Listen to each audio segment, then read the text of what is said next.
Philosophy of the constitution, यहाँ पे आ गए थे हम। ठीक है, चैप्टर 10 है, लास्ट चैप्टर है, ये चैप्टर भी आने वाला है। 1, 2, 3, 9 एंड 10, ये 4 चैप्टर आएंगे। ठीक है, मैं बाकियों के एमसीक्यूज भेज चुका हूँ, आज मैं भेज दूंगा सबके फिर से, जो पहले भेज रखे हैं उनके। तो क्वेश्चन की प्रैक्टिस करनी है। अभी देखा हुआ तुमने हिस्ट्री में क्वेश्चन की प्रैक्टिस करने का कितना फायदा हुआ है। ऐसे क्वेश्चन करने से ना बहुत सारा, काफी 2/3 या 3/4 तक जो है क्वेश्चन तुम्हें यूं कहीं मिल जाएंगे। तो फिलोसफी ऑफ कॉन्स्टिट्यूशन जो एंड में चैप्टर में दिया हुआ है, बट पार्ट ऑफ कॉन्स्टिट्यूशन है। क्यों? बस किसी भी चीज की फिलोसफी होती है वो, इसका मतलब हम एक बार समरी में देख लेते हैं कि उसके पास में क्या क्या कंटेंट है। कंटेंट मतलब मोरल कंटेंट। मोरल कंटेंट में क्या, उसकी वैल्यूज कौन कौन सी हैं।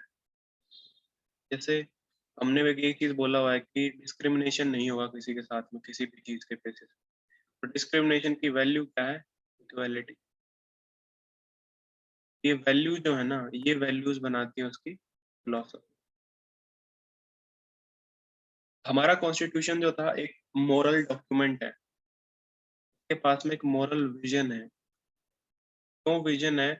बिकॉज हम लोग जो थे ब्रिटिशर्स के अंडर थे, तो जब कॉन्स्टिट्यूशन बना तो हमारे कॉन्स्टिट्यूशन मेकर्स ने वो आइडियाज इंक्लूड करे जो उनको उस रूल से अगेंस्ट करेंगे, उस रूल से निकालेंगे, ब्रिटिशर्स के रूल से।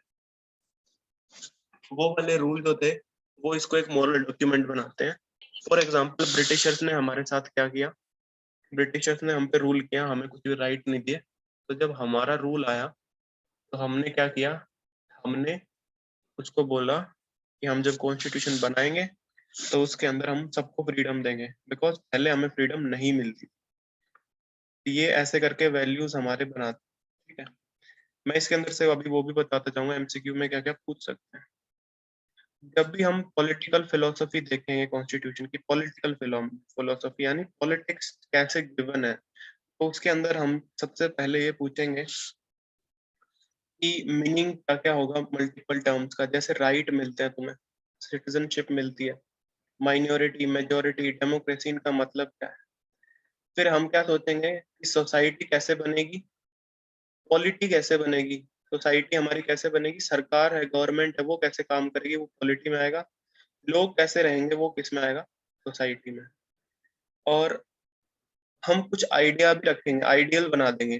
बेस्ट ये चीज है, हम अपने हिसाब से ये बता देंगे कि ये चीज जो है बेस्ट है, ऐसा होना चाहिए। जैसे हमने बोल दिया इक्वालिटी होनी चाहिए, तो इक्वालिटी है बेस्ट चीज, आइडियल है हमारा। ऑब्वियसली आइडियल कोई भी चीज होता है तो हम उसके जैसा बन नहीं सकते, उसके जैसा बनने की कोशिश करते हैं। दूसरी चीज, जब कॉन्स्टिट्यूशन बना था तो मैंने बताया था कॉन्स्टिट्यूशन असेंबली में बहुत सारे डिबेट हुए थे।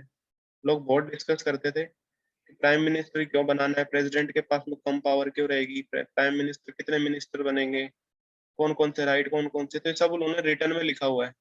तो जब भी हम कॉन्स्टिट्यूशन को पढ़ते हैं तो हमें ये भी पढ़ना चाहिए कि वही क्यों लिया, दूसरी चीज क्यों नहीं ली, दूसरी चीज क्यों नहीं ली, वही क्यों लिया। इसका जो आंसर जो है वो फिलोसफी में छुपा हुआ है। उसका जो आंसर है वो उसकी फिलोसफी है, उसकी वैल्यूज है। ठीक है, जैसे हमने रिजर्वेशन दिया, रिजर्वेशन हमने क्यों दिया, बिकॉज इक्वालिटी हमारी वैल्यू, हमारे कॉन्स्टिट्यूशन की फिलोसफी है कि सब लोग जो है सेम रहे। पॉलिटिकल फिलोसफी जो है वो क्या क्या चीजें फाइंड आउट कराएगी तुम्हारी फिलोसफी में भी। पॉलिटिक्स जो होगी, गवर्नमेंट कैसे काम करेगी, उसके अंदर हमें क्या क्या देखना है। एक तो ये देखना है क्या क्या मोरल कंटेंट है। मोरल कंटेंट मतलब मोरल चीजें क्या होती हैं, जो अच्छी चीजें होती है उसको हम बोलते हैं मोरालिटी। जैसे हमारी गवर्नमेंट अगर काम कर रही है तो अच्छा काम क्या करेगी वो कॉन्स्टिट्यूशन बताएगा। ठीक है, और वो कैसा काम करेगी उसको जज जो करेंगे, उसके जो क्लेम्स को इवेलुएट हम करेंगे, वो भी हम उसी फिलोसफी से करेंगे। फिलोसफी से ये भी बताएंगे कैसे काम करना है, फिलोसफी से ये भी बताएंगे चेक कैसे करना है, इवेल्युएशन कैसे करना है। ठीक है, और जितने भी ये आइडियल हैं, उस आइडियल्स को मैंने बताया था डिबेट हुआ था, तो डिबेट में क्या क्या होता है, चैलेंज करते हैं, डिस्कस करते हैं, डिबेट करते हैं, कंटेस्ट भी करते हैं एक दूसरे से। हाँ, कहाँ पे जरूरी नहीं कि सिर्फ कॉन्स्टिट्यूंट असेंबली में हुए डिबेट, डिफरेंट पॉलिटिकल एरिना में होंगे, लेजिस्लेचर्स में होंगे जहाँ पे सरकार बैठती है, एमपी एमएलए, बीजेपी कांग्रेस के पार्टी फोरम में होंगे, प्रेस में होंगे, मीडिया में, स्कूल्स में, यूनिवर्सिटीज में, हर जगह डिबेट होंगे। इन डिबेट्स हमें पता चलेगा कि इन सब की जो फिलोसफी है वो किस चीज से रिलेटेड है, उनका आइडिया किस चीज से रिलेटेड। अच्छा, ये इससे पहले इसमें जो इम्पोर्टेंट क्वेश्चन है वो ये बनेगा, which constitution is known as peace constitution. Peace constitution किसको बोलते हैं? सो ये कॉन्स्टिट्यूशन बोलते हैं जापान को। इसके पीछे रीजन है, डेट देखो 1947। हिरोशिमा नागासाकी का नाम सुना है किसी ने? क्या हुआ था वहां? यस सर, फिर वहाँ बॉम्ब ड्रॉप हुए थे दोनों सिटीज में। वो दोनों सिटीज कहाँ हैं? जापान। और वर्ल्ड वॉर सेकंड एंड कब हुआ था? 1945 में। 39 में शुरू हुआ था, 45 में खत्म हुआ था। तो जैसे ही वॉर खत्म हुई, जापान को इतना नुकसान हो गया न्यूक्लियर वेपन से, उन्होंने अपना कॉन्स्टिट्यूशन बनाया 1947 में, और ये बोला कि भाई हमें कुछ भी नहीं चाहिए, अभी बस हमें पीस चाहिए। तो उसे कॉन्स्टिट्यूशन को पीस बोलते हैं। ये सब चीजें उसने डिटेल में लिखी हुई हैं कि पीस भी कहाँ चाहिए, इंटरनेशनल पीस चाहिए। आर्टिकल याद रखने की उतनी जरूरत है नहीं, बट एक बार देख लो, 9 वाला आर्टिकल है जो बोलता है कि पीस होना चाहिए। इसलिए जापान की जो पॉलिटिक्स है वो उस रूलर को अगेंस्ट है, उस पॉलिटिकल पार्टी के अगेंस्ट है जो वॉर को सपोर्ट करती है। जैसे हम किस पीएम को सपोर्ट करते हैं? जो पाकिस्तान पे वॉर करेगा। लेकिन वो लोग ये क्या बोलते हैं कि जापान वाले, कि उन लीडर्स को, उन पार्टीज को अगेंस्ट करना है जो वॉर को सपोर्ट करेंगे। ठीक है, अभी हम नेक्स्ट देखते हैं, constitution as means of democratic transformation. देखो ट्रांसफॉर्मेशन क्या होता है, तुमने देखा होगा बहुत सारे लोग एकदम से अपना मोटे हो जाते हैं, पतले हो जाते हैं, गेनिंग कर लेते हैं, मसल बना लेते हैं, तो उस चीज को बोलते हैं ट्रांसफॉर्मेशन। तो यहाँ किसका ट्रांसफॉर्मेशन करना है? यहाँ कंट्री का ट्रांसफॉर्मेशन करना है। कहाँ से? जो रूल चल रहा था कॉलोनियल रूल, इंपीरियल पावर से हमें उसको डेमोक्रेटिक बनाना है, इंडिपेंडेंट करना है। ठीक है, और किस तरीके से करना है? डेमोक्रेटिक तरीके से, डेमोक्रेसी से। और वो करेगा क्या? कौन? कॉन्स्टिट्यूशन। ठीक है, जैसे तुम ये मान लो एक आदमी है, ठीक है, उसके पास में मसल नहीं है, ठीक है, इज अ फैट गाय। ठीक है, इसको ट्रांसफॉर्मेशन करना है, बिल्कुल सिक्स पैक एब्स में। ठीक है,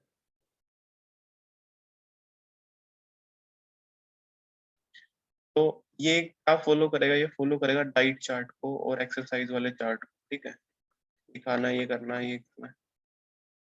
ऐसे ही यहाँ पे कंट्री है जो इंडिपेंडेंट नहीं है, ठीक है, रूल में है, कॉलोनी है किसी की, जैसे इंडिया है, उसको क्या करना है? उसको इंडिपेंडेंट होना है। ठीक है, तो वो किसको फॉलो करेगी, क्या बनाएगी? कॉन्स्टिट्यूशन। ठीक है, इस एनालॉजी से समझ जाना, ये ट्रांसफॉर्मेशन करना है, डेमोक्रेसी बनाना है, पहले अनडेमोक्रेटिक से डेमोक्रेसी। ठीक है, ये तरीका है। पर ये जो है, आजकल के टाइम पे जो डेमोक्रेसीज होती है उनको हम मॉडर्न डेमोक्रेसीज, मॉडर्न स्टेट्स भी बोलते हैं। मॉडर्न डेमोक्रेसीज, मॉडर्न स्टेट्स, उनके पास में बहुत ज्यादा पावर, हमने देखा था न्यूक्लियर वेपन जैसी पावर भी है। और एक और वर्ड आता है इसमें, मोनोपोली। मोनोपोली मतलब, मोनो मतलब वन, एक इंसान के पास में बहुत ज्यादा पावर आ जाए वो भी गलत होता है, जैसे हिटलर के पास में आई। ठीक है, एक होता है टायरनी। टायरनी में भी सेम चीज, preventing states from turning tyranny. Tyranny होता है डेमोक्रेसी के ऊपर, जिसमें सिटीजन को कोई भी राइट नहीं मिलते हैं। फॉर एग्जाम्पल 1975 में जब इंडिया में इमरजेंसी लगी थी, तो सिटीजन के सारे राइट हट गए थे। तो दैट इज द टायरनी, आपके पास में कोई भी राइट नहीं मिलेगा। ये सारे वर्ड्स को ध्यान से देखना है, मॉडर्न स्टेट्स, मोनोपोली और टायरनी को। तो कॉन्स्टिट्यूशन करना क्या चाहता है? कॉन्स्टिट्यूशन जो है, पीसफुल गवर्नमेंट चाहिए उसको, डेमोक्रेटिक चाहिए। और ट्रांसफॉर्मेशन पहले डेमोक्रेटिक का हो रहा था, पॉलिसी पॉलिटिक्स का, सोसाइटी को भी ट्रांसफॉर्मेशन करना है। सोसाइटी को ट्रांसफॉर्मेशन कैसे करना है? सोसाइटी जैसे इंडियन सोसाइटी थी, पहले अनइक्वल थी। इंडियन सोसाइटी जो अनइक्वल होती है, उसके अंदर दलित थे, अपर सेक्शन, लोअर सेक्शन, सब लोग थे। अभी हमने क्या किया, उसको इक्वल बनाया। कैसे बनाया? इक्वालिटी दिया, अनटचेबिलिटी बैन किया, रिजर्वेशन दे दिया, ताकि शेड्यूल कास्ट हैं, दलित जो हैं, वो लोग आगे बढ़ पाए।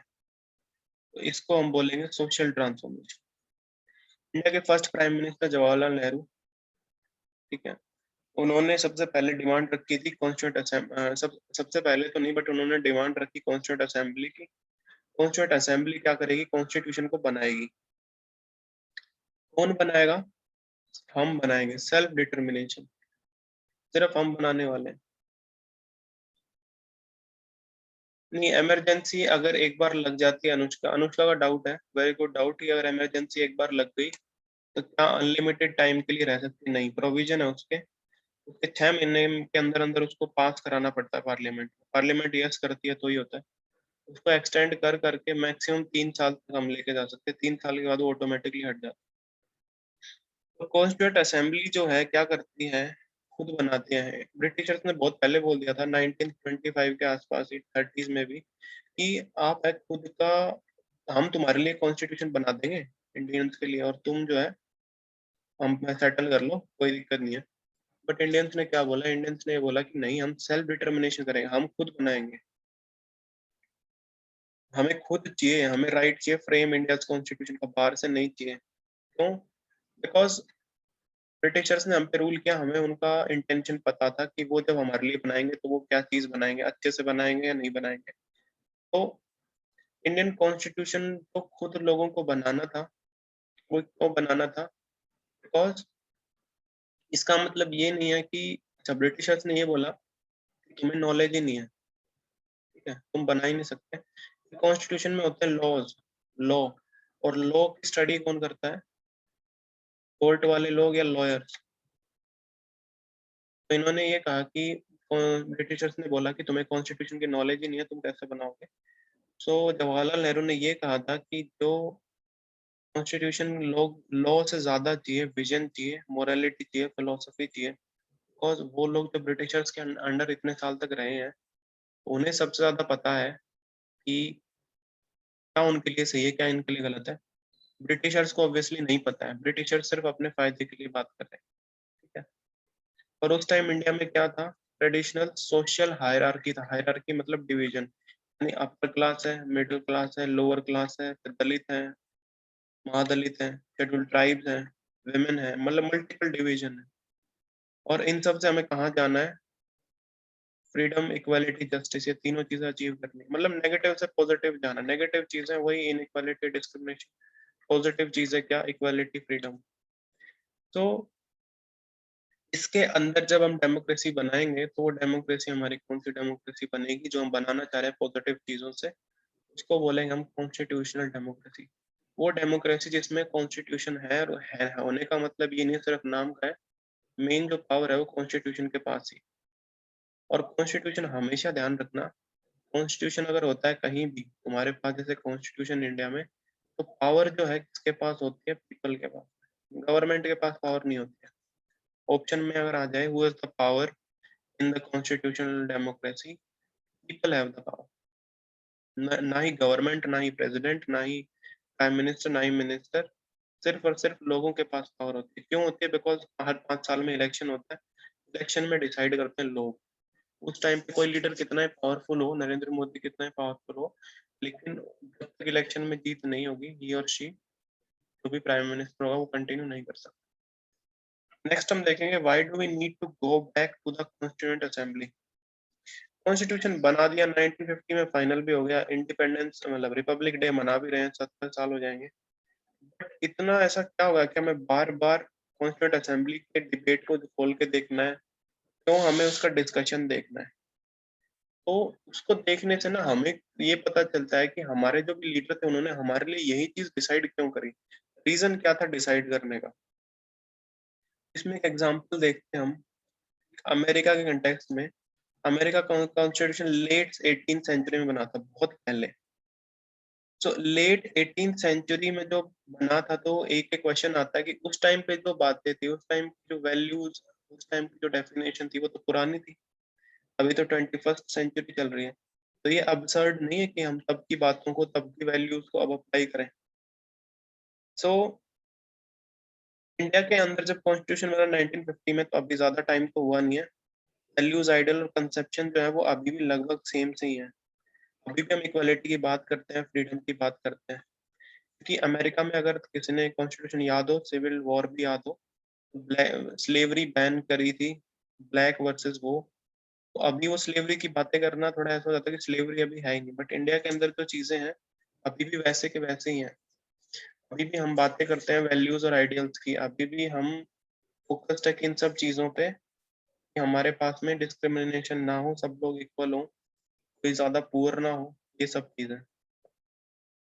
तो जब भी हम कॉन्स्टिट्यूंट असेंबली पे जाते हैं तो कॉन्स्टिट्यूंट असेंबली में हमें रियल पॉइंट मिलता है, हमें बेस मिलता है जहाँ से हमने स्टार्टिंग करनी है, बैकग्राउंड मिलता है कि जहाँ से हमारे कॉन्स्टिट्यूशन मेकर्स ने सोचा था कि क्या करना है। तो मान लो कई बार कोई ऐसे बोले कि हमने जो है रिजर्वेशन गलत दे रखा है, तो हमें रिजर्वेशन हटाने से पहले कॉन्स्टिट्यूंट असेंबली के डिबेट्स देखने चाहिए, ताकि हमें ये पता चले कि शुरुआत में वो आया ही क्यों था, और जिस लॉजिक के लिए आया था क्या वो लॉजिक पूरा हो गया है। बस यही चीज हमें कॉन्स्टिट्यूशन बताता है, ये चीज हमें उसकी फिलोसफी को पढ़ने से पता चलती है। और वो रिटर्न में है, मैंने बता चुका हूँ, कॉन्स्टिट्यूंट असेंबली की जो डिबेट्स हैं वो रिटर्न में गिवन है, ठीक है। वो उन्होंने, जिसने भी कॉन्स्टिट्यूशन बनाया था, ऐसा नहीं कि रैंडमली बना दिया, उन्होंने सारे डॉक्यूमेंट्स पढ़े थे, रामायण, महाभारत, मनुस्मृति, जो भी इंडिया के लॉज है, कुरान, जो भी इनका जो लॉ चल रहा है वो सब पढ़ के फिर उसके हिसाब से डिसाइड किया। दूसरी चीज हम देखेंगे, हमारी जो फिलोसफी की बात करते हैं, तो उस फिलोसफी में what is the political philosophy, what is the political philosophy of the constitution. So देखो, फिलोसफी जो होता है वो एक वर्ड का नहीं है, पूरा चैप्टर लग रहा है, तो तुम भी समझ गए फिलोसफी ऐसा नहीं कि एक पेज में बता दी। फिलोसफी जो होता है बहुत कुछ हो सकता है, लिबर्टी हो सकती है, डेमोक्रेसी, इगैलिटेरियन बोलते हैं इक्वलिटी को, सेक्युलर बोलते हैं सारे रिलीजन को जो इक्वल मानता है, फेडरल किसको बोलते हैं, पावर की डिवीजन को, सेंट्रल गवर्नमेंट अलग है, स्टेट गवर्नमेंट, लोकल गवर्नमेंट अलग है उसको। ये सारी जो चीजें हैं, माइनॉरिटी के जो राइट है, ये सब जो है दीज आर और पॉलिटिकल फिलोसफी के पार्ट है, बट एक जगह उसको बोलना इज डिफरेंट। तो इसकी चीज में हमें स्टडी करनी है, हमें इंडिविजुअल फ्रीडम, पहला जो पॉइंट है यहाँ पे, चैप्टर जो असली है वो यहाँ से स्टार्ट होता है कि फिलोसफी ऑफ द कॉन्स्टिट्यूशन के अंदर first part is individual freedom. Individual कौन होगा, तुम लोग जो हो, पीपल, इनके पास में रियल पावर होती है, तुम लोगों के पास में रियल पावर है। अब देखते जाना क्या क्या पावर है तुम्हारे पास। देखो, ब्रिटिशर्स जब थे हमारे पास में, तो ब्रिटिशर्स जब हम पे कुछ भी नेगेटिव चीजें करते थे, तो तब हमें लगा था कि हमारे पास में फ्रीडम ही नहीं है। फ्रीडम मतलब आजादी, सुना होगा ना तुमने, तो इसका मतलब हमारे पास में आजादी है ही नहीं किसी भी चीज करने की। तो हमने तब सोचा था कि हम जब इंडिपेंडेंट होंगे तो हम अपनी फ्रीडम हम लेके आएंगे। जैसे फॉर एग्जांपल राजा राम मोहन रॉय ने प्रोटेस्ट किया था, क्वेश्चन आएगा, who protested against the curtailment of freedom of press.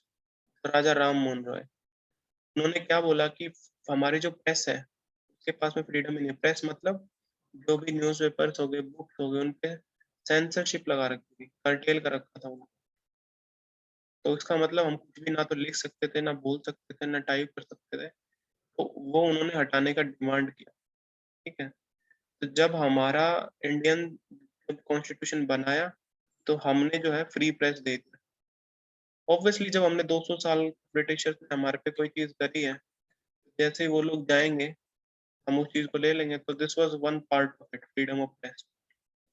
ऐसे फ्रीडम ऑफ एक्सप्रेशन है, आर्टिकल 19 वाला, उससे पहले हम ब्रिटिशर्स के अगेंस्ट कुछ भी बोलते थे या रैली करते थे तो अरेस्ट कर लेते थे, अभी ऐसा नहीं है। ऐसे freedom of arbitrary arrest, 10th में पढ़ा था तुमने, रोलेट एक्ट। रोलेट एक्ट ये था कि किसी को भी अरेस्ट कर सकते हैं, 2 साल के लिए उसको कोर्ट में नहीं ले जाएंगे, पुलिस अपने पास रखेगी। हमने इसको हटा दिया, अभी हमने चेंज कर दिया है, फ्रीडम ऑफ आर्बिट्ररी अरेस्ट हो गया है। किसी को भी अरेस्ट करते हो 24 घंटे के अंदर उसको कोर्ट में ले जाना कंपल्सरी। दूसरी चीज, फ्रीडम ऑफ कॉन्शेंस अलाउ किया। फ्रीडम ऑफ कॉन्शेंस क्या होता है, ये रिलीजन वाला है कि आप किसी भी रिलीजन को फॉलो कर सकते हो, उसको प्रोपेगेट भी कर सकते हो, उसको स्प्रेड भी कर सकते हो, ठीक है। ये सारे जो राइट है ये लिबरल राइट्स है, लिबरल आइडियोलॉजी वाले राइट है, लिबर्टी वाले। लिबर्टी मतलब removal of restrictions. For example, अगर मान लो कोई भी सिटीजन है, सिटीजन को अगर मान लो किसी वर्चुअली वो किसी चेन से बंधा हुआ है, तो ये लिबरल नहीं है अभी। अगर ये चेन अगर कट हो जाती है तो now citizen is free to do anything. Restrictions होते हैं, रिस्ट्रिक्शन हट जाएंगे तो सिटीजन इज नाउ फ्री। वो लिबरल हो गया, लिबर्टी आ गई उसके पास में कुछ भी चीजें करने की। ठीक है। सो ये जो इंडिविजुअल राइट थे ये सबसे पहले 1931 में कराची सेशन हुआ था, वहां पे कांग्रेस ने खुद को बताया था। कांग्रेस ने एक लॉ निकाला था, एक डॉक्यूमेंट, जब हमारी गवर्नमेंट बनेगी 1931 में ऑब्वियसली बोला, 1947 तक बनी, तब हम ये चीज जो है लागू करेंगे, इंडिविजुअल राइट्स। जो हमने चैप्टर पढ़ा था ना फंडामेंटल राइट, उसी के पार्ट है ये इंडिविजुअल राइट्स। इंडिविजुअल लोगों के एक एक लेवल पे जो राइट है उसको बोलते हैं इंडिविजुअल का राइट। जैसे राइट टू फ्रीडम है ऑफ स्पीच एंड एक्सप्रेशन, तो एक इंसान की फ्रीडम है तो गिवन है। पब्लिक राइट टू कॉन्शियंस है, मतलब तुम अकेला भगवान के साथ तुम्हारा जो रिलेशन है वो इंडिपेंडेंट है, उसमें गवर्नमेंट इंटरफेयर नहीं करेगी। दूसरी चीज है सोशल जस्टिस। ये जो क्लासिकल लिबरलिज्म और ये सब है, ये पार्ट 2 है हमारा पॉलिटिकल थियरी में। जब उसमें जाएंगे, जब हम पढ़ेंगे, तो अभी इसको ज्यादा बोधर करने की जरूरत नहीं है। बट एक चीज देखना, पहले हम इंडिविजुअल की बात कर रहे थे, अब हम सोसाइटी की बात करेंगे, सोशल जस्टिस। सोशल जस्टिस की शुरुआत कैसे होगी देखो, वो भी सोसाइटी का पार्ट होते हैं लोग। ठीक है। इंडिया की सोसाइटी का एक यूनिक फीचर है जो वर्ल्ड में कहीं नहीं है, वो क्या है, कास्ट सिस्टम। इंडिया की सोसाइटी के अंदर डिविजन हैं, पहले अपर कास्ट है, ठीक है, फिर लोअर कास्ट है। ऑब्वियसली ये लोग जो है इनके पास में ज्यादा प्रिविलेजेस थे, वुमेन भी यहीं पे, वुमेन के पास में भी कम राइट है। ठीक है। तो ये क्या ऐसा सोसाइटी आप जस्टिस कर रहे हो, जस्टिस का मतलब हिंदी में होता है न्याय। मतलब डिवीजन जो हो रहा है रिसोर्सेज का, पैसे का जो डिस्ट्रीब्यूशन है, क्या वो इक्वल है, नहीं है, अनइक्वल है। अपर कास्ट के पास में ज्यादा रिसोर्सेज हैं वुमेन के कंपैरिजन में, मैन अगर मैं यहाँ पे लिख दूं तो मैन के पास में ज्यादा रिसोर्सेज है, तो as a society this is injustice, अन्याय। अगर कोर्ट में देखा होगा तो जो मूर्ति होती है उसके हाथ में तराजू होता है। तराजू क्या करता है, वो मेजरिंग स्केल जो होता है वो मेजर करता है कि इक्वल मिले दोनों को चीजें। तो यहाँ पे अनइक्वल है, तो न्याय नहीं है, अन्याय है, इनजस्टिस। ऐसे शेड्यूल, ये तो कास्ट था, ट्राइब भी होती है हमारे, ट्राइब भी आते हैं, जनजाति जो जंगलों में रहते हैं, दिस इज इनजस्टिस। तो हमारे कॉन्स्टिट्यूशन मेकर्स ने सोसाइटी को इनजस्टिस को रिमूव करने के लिए क्या क्या प्रपोज किया, रिजर्वेशन दे दो। कहाँ पे, सीट में, पॉलिटिक्स में भी रिजर्वेशन दे दो, पब्लिक सरकारी जॉब में भी रिजर्वेशन दे दो। इनको इनको लोअर कास्ट, वुमेन के लिए बातें होती है बट इतना मिला नहीं है अभी, सिर्फ लोकल लेवल पे, पंचायत वाले लेवल पे मिला है, बाकी लेवल पे मिला नहीं। बट लोअर कास्ट और ओबीसीज को, इन दोनों को रिजर्वेशन मिल गया अभी, जॉब्स में भी और पॉलिटिक्स में भी, और शेड्यूल्ड ट्राइब दोनों। ठीक है, यहाँ तक किसी को कोई doubt? Individual freedom versus social justice. Individual मतलब एक इंसान के लेवल पे, सोशल जस्टिस मतलब पूरी सोसाइटी के लेवल। ठीक, हम कंटिन्यू करते हैं अभी, और मीटिंग को रिज्वाइन कर लो, and will start, rejoin the meeting.